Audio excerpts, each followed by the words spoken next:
Banyak orang yang gagal diet dan berhenti di tengah jalan alasannya karena nggak bisa berpisah dari rasa manis atau nggak bisa berpisah dari gula. Mungkin Anda adalah salah satunya. Tapi jangan khawatir, karena di video kali ini saya akan merekomendasikan beberapa pemanis yang bisa digunakan sebagai pengganti gula, yang aman untuk diet, yang aman untuk diabetes, yang aman untuk nurunin berat badan dan perut buncit Anda. Jadi pastikan Anda tonton videonya sampai selesai.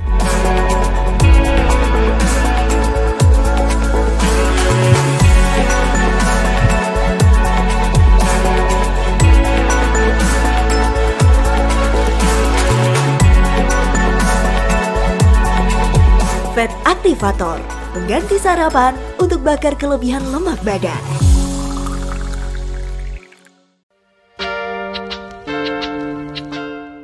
Assalamualaikum warahmatullahi wabarakatuh. Saya Andika Maharendra dari dietmentoring.com, sebuah kelas online yang akan mengajarkan Anda bagaimana cara melakukan diet yang sehat agar Anda bisa turun berat badan 4-9 kilo hanya dalam waktu 30 hari saja. Jadi silakan buka websitenya www.dietmentoring.com lalu bergabung.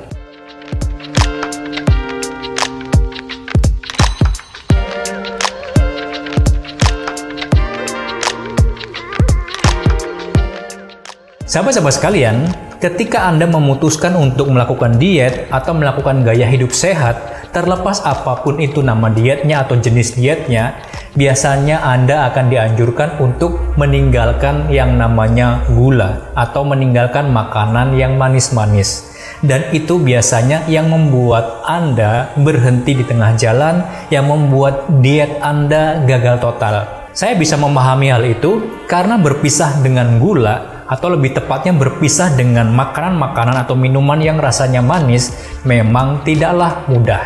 Tetapi jangan khawatir ya, karena di video kali ini saya akan merekomendasikan beberapa pemanis yang bisa digunakan sebagai pengganti gula, yang aman untuk diet, yang aman untuk diabetes, yang aman untuk kesehatan Anda. Tapi sebelumnya saya ingin mengkonfirmasi dua hal. Pertama, saya bukan dokter, sehingga konten-konten yang saya buat itu murni berdasarkan pengalaman pribadi atau berdasarkan hasil dari membaca.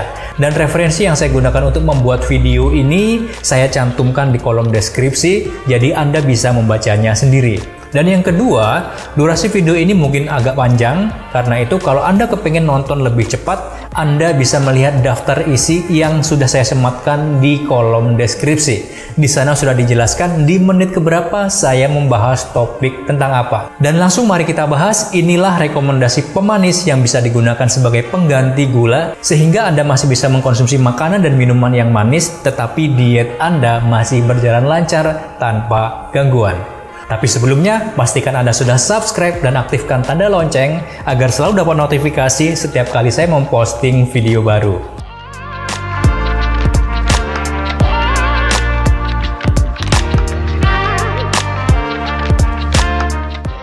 Pertama adalah stevia. Stevia adalah pemanis yang diekstraksi dari daun Stevia rebaudiana yang diproses lebih lanjut. Stevia ini ada yang berbentuk serbuk. Serbuknya ada yang berwarna hijau, ada juga yang berwarna putih seperti kristal, dan ada juga stevia yang berbentuk cairan. Pemanis stevia ini memiliki beberapa keunggulan, di antaranya adalah dia alami karena terbuat dari daun stevia. Kemudian dia juga tidak mengandung kalori dan tidak mengandung karbohidrat. Karena dia tidak mengandung kalori sekaligus tidak mengandung karbohidrat, maka dia tidak melonjakkan kadar gula di dalam darah, dan juga tidak menonjolkan kadar insulin di dalam darah yang akan membuat kondisi kesehatan semakin memburuk. Dan keunggulan lainnya dari stevia adalah dia memiliki rasa yang lebih manis dibanding dengan gula pasir.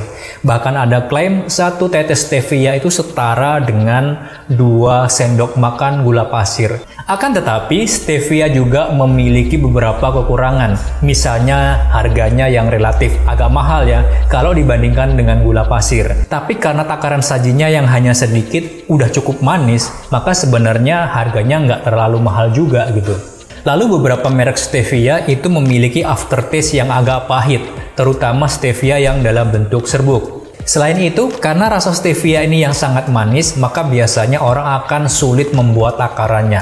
1 gram stevia itu kalau kita seduh dalam segelas minuman, maka rasanya akan sangat manis sekali.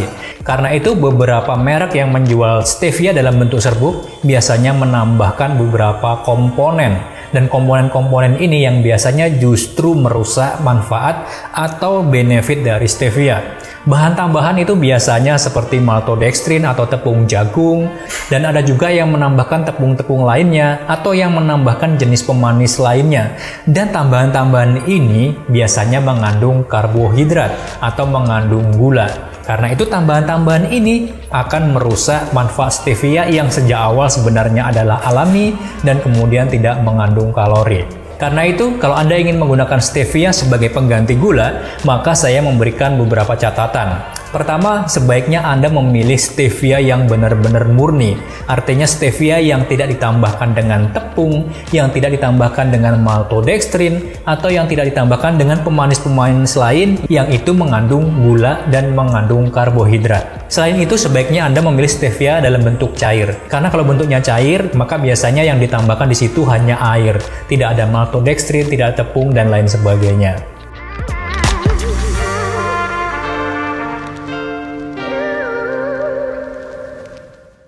Kedua adalah pemanis sukralos atau sukralosa. Sukralos atau sukralosa sangat populer digunakan untuk menggantikan gula karena dia memiliki beberapa keunggulan. Pertama, sukralos ini dia tidak dimetabolisme oleh tubuh kita. Jadi ketika dia masuk ke dalam tubuh, dia tidak mempengaruhi gula darah, tidak mempengaruhi insulin. Karena setelah itu akan dibuang oleh tubuh lewat urin dan lewat feses. Selain itu, sukralos juga tidak mengandung karbohidrat dan tidak mengandung kalori. Sehingga aman untuk teman-teman yang diabetes ataupun yang ingin nurunin berat badan. Dan keamanan mengkonsumsi sukralos ini sudah dikonfirmasi oleh FDA atau badan yang mengurusi izin pangan di Amerika. Selain itu, keunggulan dari sukralos adalah dia memiliki rasa manis 600 kali lipat dibanding gula pasir. Karena itu takaran saji sukralos itu sangat amat sedikit kalau dibanding dengan gula pasir. Akan tetapi sukralos juga memiliki beberapa kekurangan karena dia bukan gula yang alami. Dia diproduksi dengan bahan-bahan kimia. Tapi Anda nggak usah khawatir karena FDA atau lembaga yang mengurusi perizinan pangan di Amerika itu sudah mengkonfirmasi bahwa konsumsi sukralos itu aman dan tidak masalah. Dan sudah banyak sekali jurnal-jurnal penelitian yang mengkonfirmasi hal serupa bahwa sukralos itu aman untuk dikonsumsi. Kekurangan lain dari sukralos adalah karena dia terlalu manis. Karena dia terlalu manis, maka takarannya akan menjadi sulit. Misalnya Anda akan membuat 1 cangkir teh atau 1 cangkir kopi. Maka ketika Anda menuangkan 1 gram misalnya atau 1 sendok teh ke dalam minuman Anda, maka minuman tersebut rasanya akan sangat-sangat manis sekali dan itu menjadikan minuman tersebut jadi nggak bisa dikonsumsi. Nah, karena alasan yang terlalu manis inilah kemudian produsen-produsen menambahkan komponen lain agar sukralos ini rasanya menjadi pas. Dan biasanya yang digunakan sebagai unsur penambah adalah maltodextrin atau tepung jagung. Dan biasanya juga ditambahkan dengan pemanis-pemanis lain, di mana tambahan-tambahan ini membuat sukralos yang awalnya itu tanpa kalori, tanpa karbohidrat menjadi punya kalori dan punya karbohidrat. Karena itu, kalau Anda ingin menggunakan sukralos sebagai pengganti gula, maka saya memberikan beberapa catatan penting yang sebaiknya Anda perhatikan. Pertama, pilihlah sukralos yang murni. Yang murni itu artinya sukralosnya nggak ditambahkan dengan bahan-bahan lain seperti maltodextrin ataupun pemanis lain yang mengandung karbohidrat dan yang mengandung kalori. Dan yang kedua, sebaiknya Anda memilih sukralos dalam bentuk cair. Karena kalau sudah dalam bentuk cair, penambahannya biasanya hanya air saja atau unsur-unsur yang aman untuk dikonsumsi dan kemudian takarannya menjadi sangat mudah. 1 gelas minum biasanya cukup 1 atau sampai 2 tetes saja.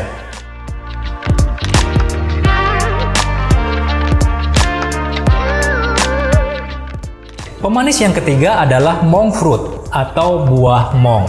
Monk fruit adalah pemanis yang dibuat dari buah mong atau buah biksu yang berasal dari Cina. Nah, pemanis ini mengandung senyawa yang bernama mongrosids yang memiliki rasa manis 100 kali lipat dibanding dengan gula pasir. Buah mong atau buah biksu atau monk fruit ini memiliki beberapa kelebihan, diantaranya dia berasal dari bahan yang alami, bukan dari pemanis yang buatan. Kemudian dia tidak mengandung kalori, dia juga tidak mengandung karbohidrat. Karena itu dia tidak melonjakkan kadar gula darah dan juga tidak melonjakkan kadar insulin sehingga aman untuk diet dan juga aman untuk teman-teman yang diabetes. Akan tetapi, monk fruit ini memiliki beberapa kekurangan. Pertama, manisnya itu nggak terlalu signifikan, jadi perbandingannya hanya 100% kalau dibanding dengan gula pasir. Ini menyebabkan takaran sajinya menjadi 1:2 dibanding dengan gula pasir. Karena perbandingan sajinya yang relatif sama dengan gula pasir, ini menyebabkan monk fruit harganya terasa jadi mahal.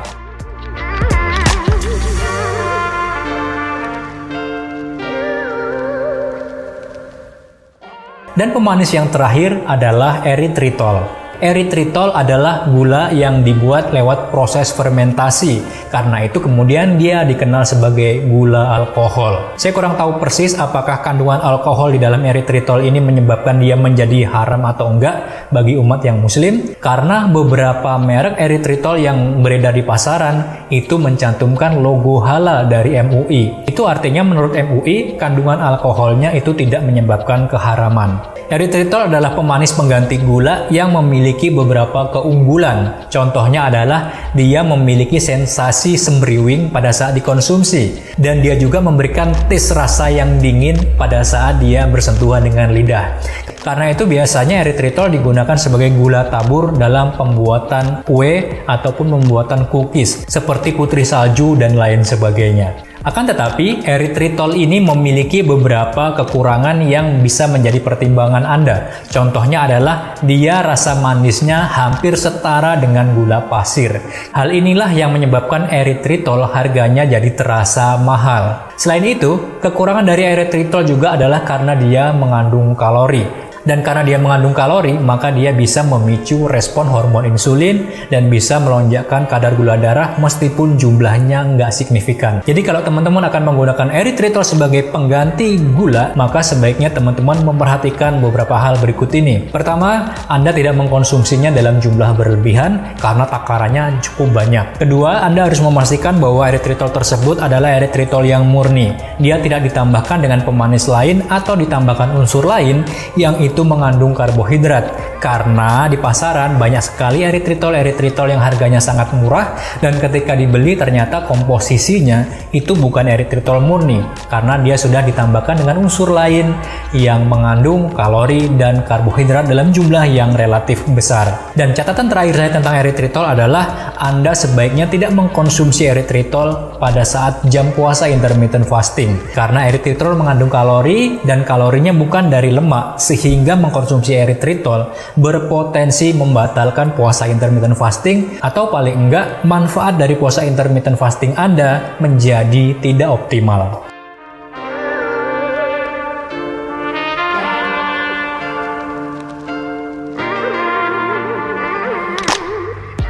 Sebelum saya menutup video ini, saya yakin teman-teman pasti punya pertanyaan, Mas Ndika menggunakan pemanis mana yang digunakan sehari-hari sebagai pengganti gula? Maka jawaban saya adalah dari keempat pemanis tersebut yang rutin saya gunakan adalah satu stevia dan kemudian kedua adalah sucralose. Stevia saya menggunakan ini, dia stevia cair ya, jadi sudah dipastikan dia alami dan kemudian tidak menggunakan tambahan atau unsur lain yang mengandung gula ataupun yang mengandung karbohidrat. Kemudian saya menggunakan sucralose cair yang ini diproduksi dari sucralose murni, jadi tidak ditambahkan dengan unsur lain yang meningkatkan gula atau yang meningkatkan karbohidrat.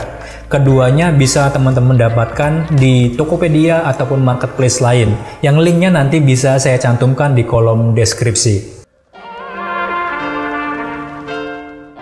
Oke sahabat-sahabat sekalian, itulah rekomendasi pemanis dari saya yang bisa teman-teman gunakan sebagai pengganti gula. agar teman-teman masih bisa mengkonsumsi makanan atau minuman yang manis tetapi tidak mengganggu dietnya, tidak mengganggu kesehatannya, dan Anda bisa mengkonsumsinya secara rutin. Mudah-mudahan video ini bermanfaat agar gaya hidup sehat Anda menjadi terasa lebih mudah untuk dijalankan. Sampai jumpa di video berikutnya. Saya Andika Mahendra. Assalamualaikum warahmatullahi wabarakatuh.